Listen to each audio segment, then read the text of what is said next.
Hey, how's it going, everyone? I got a backing track here for a basic minor blues progression, 12 bars in the key of C minor. Hopefully you can hear the bass. And earlier today I just worked out some cool voicings, like mostly just stuff in like a 2 feel. Figured I'd share. Alright, so I'll start at the top. It'd be good if I was turned up, right?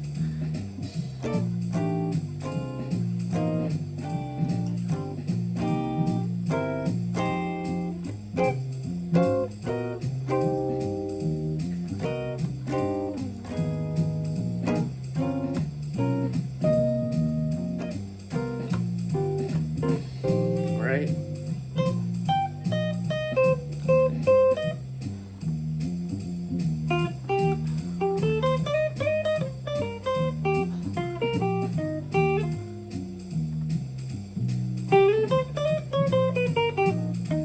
One more time.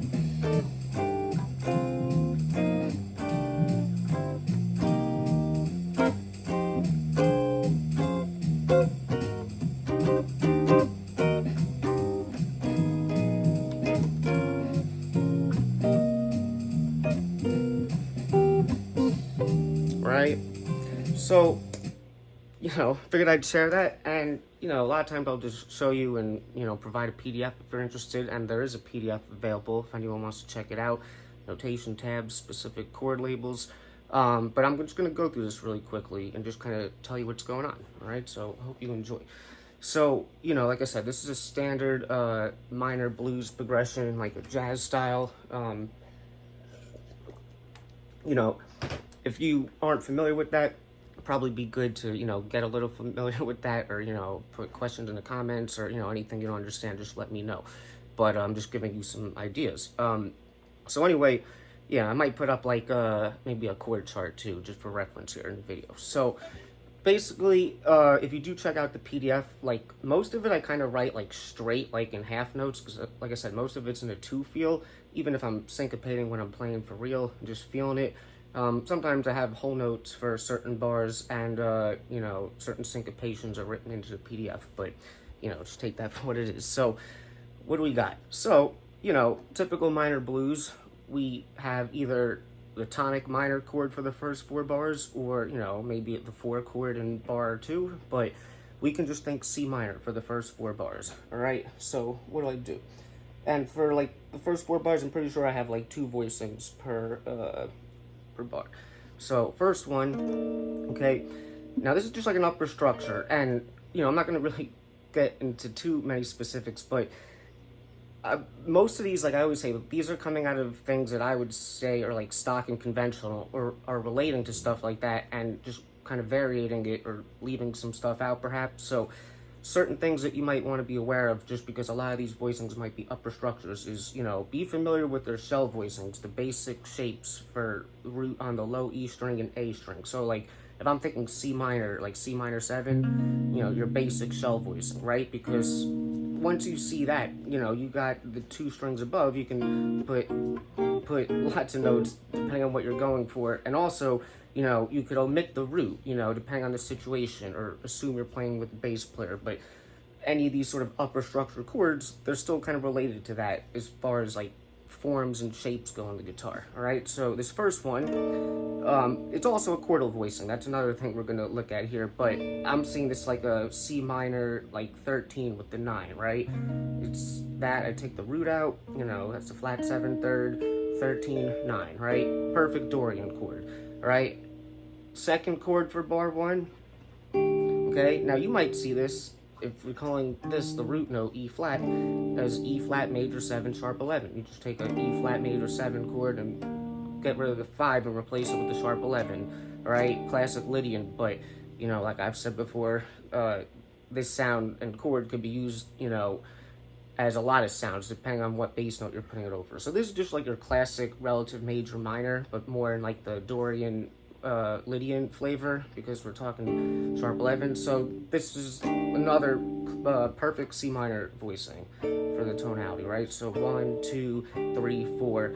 Now bar 2, I'm gonna think of bar 2, and this is something that people will do sometimes just to kind of create some motion, even if it's not written in, I'm going to think like a minor 2-5 going back to C minor in bar 3. So like the first half will be D minor 7-5-5, and that's literally what I'm playing, the most stock shape for D minor 7-5-5 or D half diminished. And then the second chord, I'm playing this. Now this as a shape is exactly the same shape as what I played here, and I said like we might think of this as E flat major 7 sharp 11, but we're thinking about it over the bass note C, so it's C minor. But in this case, I'm taking the shape, it looks like B major 7 sharp 11, but I'm using this over like what I would be thinking of as an applied or implied 5, like a G7, all right? So over the bass note G, I have the major third, the flat 7, so there's G7, sharp 9, and sharp 5, all right? And this, in terms of notes in the chord, is very close to this shape, like just a G7 sharp 5 or flat 13, whatever you want to call it. And again, if we think G7 shell voicing, I'm literally just putting the altered on, or the sharp 5 on top. So this is pretty common, but you know, you think the root doesn't do a lot to the tone, but take it out and, you know, put this instead. It gives a different vibe, all right? So far it's 1, 2, 3, 4, 1, 2, 3, 4. Now I'm gonna resolve bar 3 back to like C minor, because this again was like D half diminished, G7 altered. So I'm going to this. All right, now this is the exact same voicing that I'm playing over here. I'm just playing it on this string set because I was closer, all right? But it's just your C minor, like 9, 13, like Dorian sound. Or we can see it as like a chordal voicing. And that'll call attention to now, because I'm sure some of you guys are familiar with this stuff, some of you may not. You know, your classic, you know, modal voicings built in fourths. Like if I had a stack of 4 on the top 4 strings in C minor or C Dorian, it'd be, right? So, so, you know, that's all great, and you can get them on the lower sets, and it's good to kind of maybe do 3 notes instead of 4, because, you know, if I'm in C minor, I can just take this up a scale, right, and just knowing them and going across string sets, those types of exercises will get you more familiar with them, and like hearing them all as like a sound modally that you can move around, because that is how you can kind of see what I'm doing next. So top of bar 3, C minor 9, like that's the first one, and then I'm playing this, right?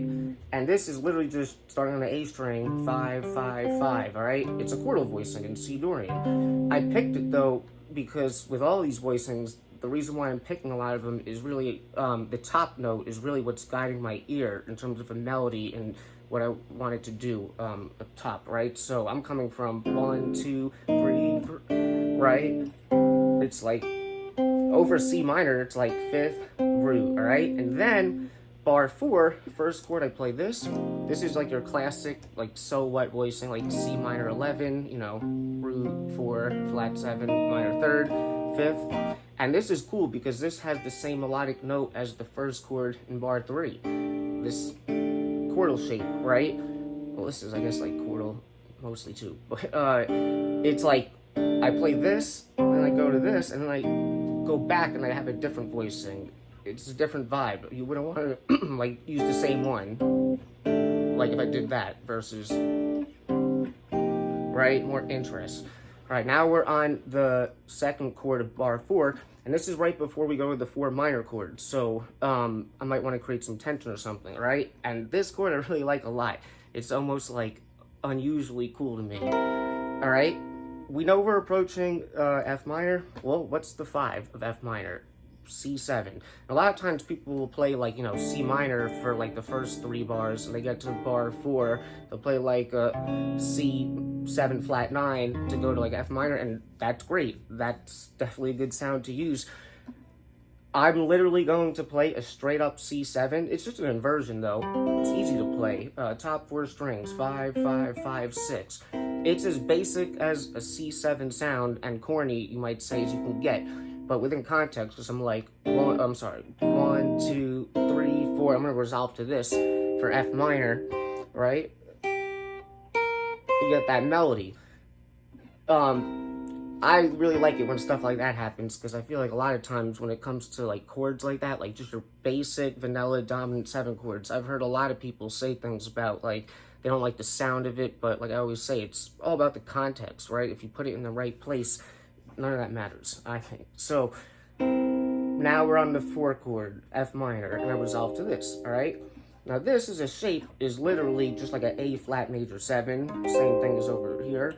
But, you know, if you think of it over F, you know, this is basically like a F minor 9, get rid of the root, and put the 5th on top, right? So relative major over the minor, F minor, right? So that's the first chord of bar 5, and then second chord. All right, now this, again, because I'm not playing a lot of bass notes, you could see this like the top of like a B flat 13, or just like an F minor 6/9, you know, because I'm on F minor. But you can sort of think of it like 2/5ing it. So instead of just being like F minor, it's like F minor, B flat 7. And that also is good in this case because after that, the next bar, I go to this. And this, I'm thinking of this as like a E flat minor sound, and this is the exact same chord shape as the first chord. Like, just like a Dorian, you know, like 13/9, right? Just like E flat minor 7 with the 13 and 9 on top, all right? And then the second chord that I play in bar, I think 6 now, is this, all right? This is the same shape that I had over here for the F minor. It looks like the relative major 7, so looks like B major 7 or C flat major 7, but really I'm using it as like a A flat minor sound, all right?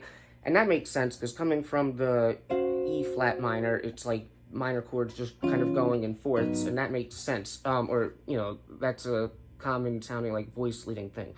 But once I'm on the A flat minor 7, which is the chord right before I cadence back to a C minor in bar 7 now, A flat minor, you know, how do we usually get back like a typical way to C minor? It's G7, like a 5 chord, right? Well, what is G7 altered? Like, that's the same as A flat melodic minor. So A flat minor ideas, like, they work as a cadence going to C minor, right? So actually, let me kind of review so far so you can hear it. It's like from the top. 1, 2, 3, 4. 1, 2, 3, 4. 1, 2, 3, 4. 1. Dominant. So here's the F minor, you know, B flat 7, E flat minor, right? And then I resolve to this in bar 7 now, C minor.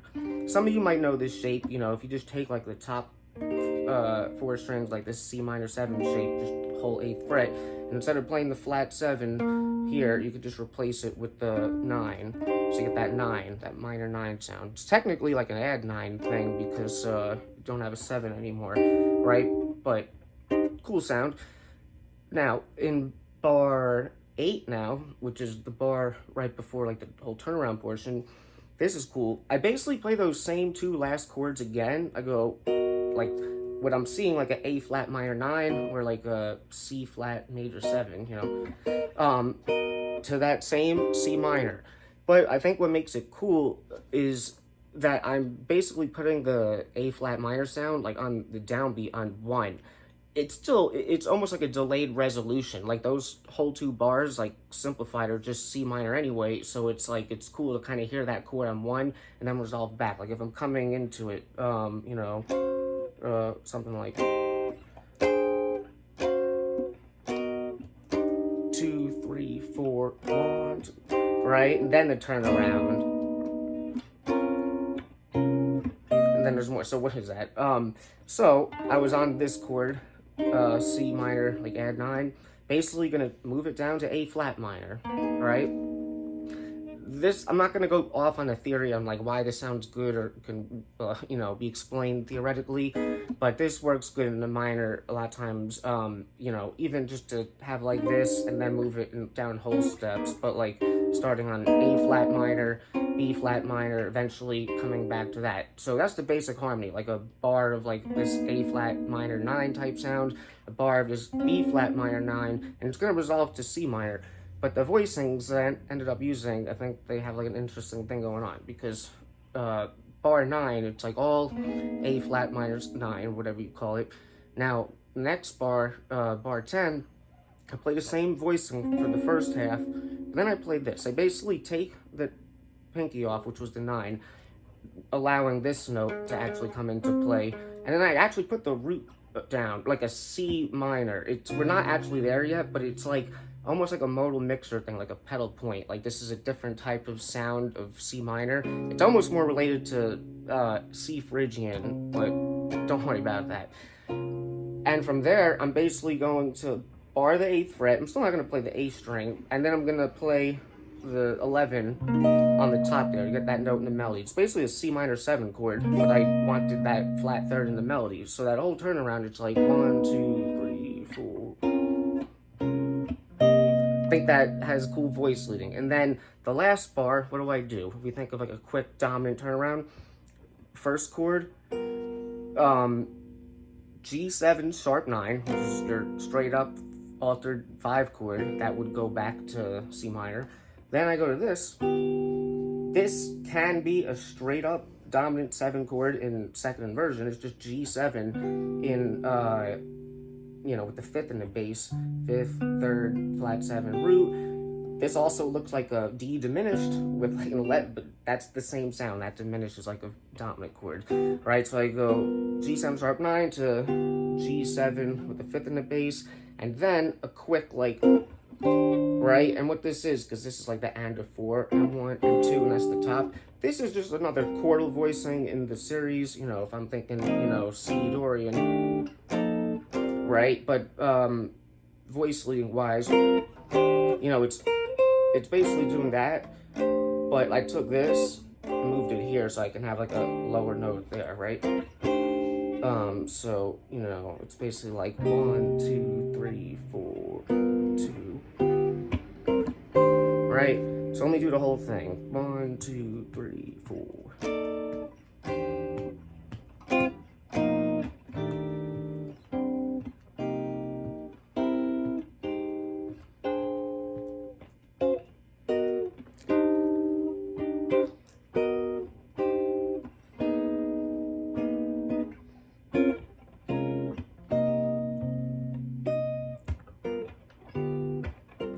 Right?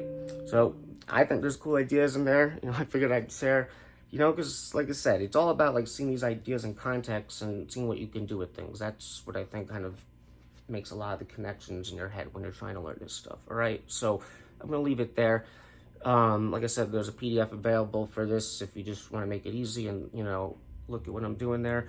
If you enjoyed the video, I'd appreciate if you support me. Consider becoming a subscriber. You can become a contributor to Patreon, where you'll get all the PDFs on this channel for only $5 a month.